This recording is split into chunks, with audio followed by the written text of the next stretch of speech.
Best motivational video అండి ఇది. వింటే మీకు జీవితంలో చచ్చిన కష్టం రాదు. భగవద్గీత పెట్టుకొని చెప్తున్నాను. ఈ సీతమ్మ గొడవలో 3 బ్యాచ్లు తయారయ్యాయి నన్ను నాశనం చేయడానికి.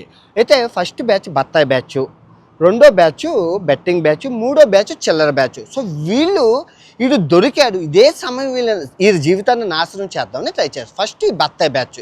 ఈ బత్తాయి బ్యాచ్ అంటే మతం మత్తులో ఉండి ఏదైనా చేయడానికి, అయితే మతం మొదలు. సో వీళ్ళు ఏం చేశారంటే, వీడు దొరికాడు కాబట్టి వీడు మతాన్ని మార్చేసి ఈజీగా కొట్టేద్దాం అనుకున్నారు. అది వాళ్ళ ప్లాన్.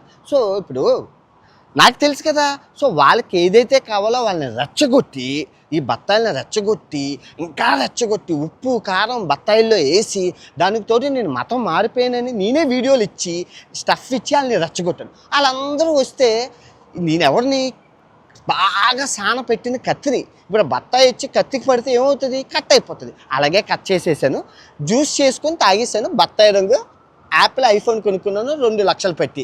బత్తాయిల వల్ల వచ్చింది ఇది బత్తాయి రంగు. బాగుందా? సో ఈ బెట్టింగ్ బ్యాచ్. ఈ బెట్టింగ్ బ్యాచ్లో మనం కొట్టాల్సిన అవసరం లేదు. 8 నెలలు కొట్టు, ఒక చెత్త కొట్టుడు కొట్టాం. సో ఇప్పుడు వాళ్ళందరూ అకౌంట్స్ ఫ్రీజ్ అయిపోయి, త్వరలో మీకు ఆ న్యూస్ వస్తుంది గవర్నమెంట్ నుంచి. వాళ్ళ డబ్బులన్నీ ఆగిపోయి, పెద్ద పెద్ద క్రికెటర్లు ఆగిపోయి. సో వీళ్ళు కూడా అకౌంట్లు అన్నీ ఫ్రిడ్జ్లు అయిపోయి. సో వీళ్ళు మనం కొట్టాల్సిన పని లేదు, ఆల్రెడీ చచ్చిపోయిన పావులు. ఇంక ఈ చిల్లర బ్యాచ్.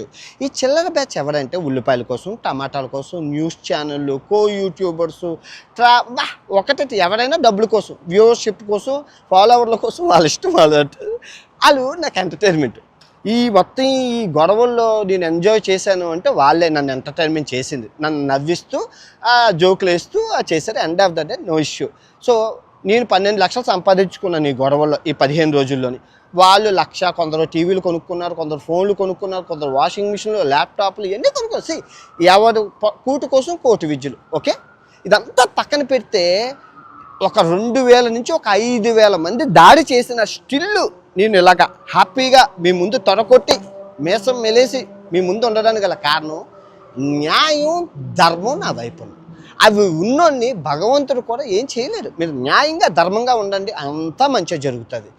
నేను ఏం చేసినా న్యాయంగా ధర్మంగా చేశాను. తిట్టినా న్యాయంగా తిట్టాను, కొట్టినా న్యాయంగా కొట్టాను. అసలు ఏం చేసినా న్యాయాన్ని అయితే ధర్మాన్ని అయితే వదలలేదు.